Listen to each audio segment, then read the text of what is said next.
Welcome back to Everyday Kentucky. Well, the First Five Lexington has a mission to create a collaborative community to support the whole child and family through early childhood education and a lifelong love for learning. Eamonn Fitzgerald and Dr. Whitney Stevenson join us to tell us more about the program. Thanks for coming in. Thank you for having us.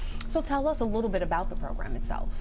So I'm going to let Sure. Mr. Fitzgerald share that, since this is his project at work. Yes. So First Five Lex was a project that came from Fayette County Schools that was in response to the Governor's Office of Early Childhood many years ago asking us and several other agencies to take a look at children's learning before they get to kindergarten, before they come to Fayette County Schools.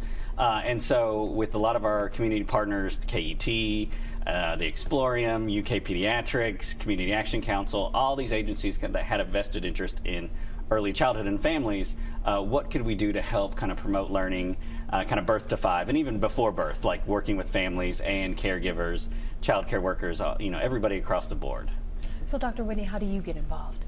So I work closely with Eamonn about the project. I'm on the First Five Lex team. It's been around for several years, and so it's something that we built, myself and some others, from the ground up, and then Eamonn joined the team and has just taken off with it and run with it.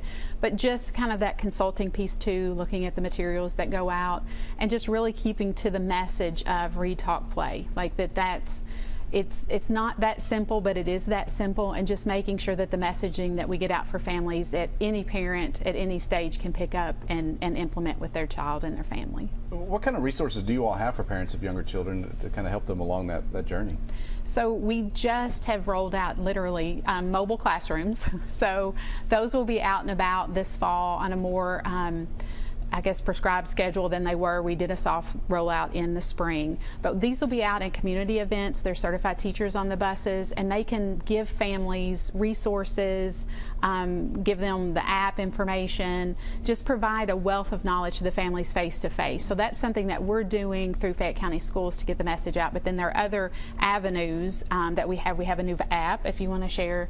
Sure, and our app has kind of, we like to share kind of free resources for families. And so on the app, they can plug in how old their child is, and they can look up free activities and resources around town specific to that age group. So if you have a toddler, you can look up on the app and it'll show, toddler story times around Lexington, as well as kind of activities and things that are happening specific to toddlers, as well as kind of other ages also. So give us the website. How can we find out more? I mean, we're so excited about this now. Sure. So we push out a lot through social media, just because it's where a lot of families with younger kids can get their information. So a lot on Facebook at First Five Lex, or at first5lex.com is where we house a lot of the information and activities that are there.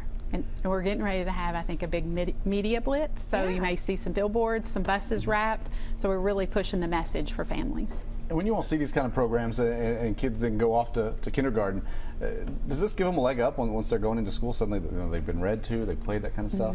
Yeah, so research tells us, the structure of the brain is really built birth to 5, especially those birth to 3 years. So when we can, empower the families, the parents, the caregivers that work with children, see children on a daily basis, and give them tools, just the significance and the intentional play, the intentional read, all of that, it will definitely make a difference, because we're just helping support the wiring of a child's brain. And if we can do that to the maximum that we can do as families, as neighborhoods, as communities, as the school system, as community agencies, the more that children are going to come to school with just a wealth of knowledge and information. So it sounds like a big help to their teachers too when you send them off. They've already kind of got that basis. Yes. All right. Well, thank you all for coming in and talking to us. Yeah. Thanks for having us. Thank you all. Thank you.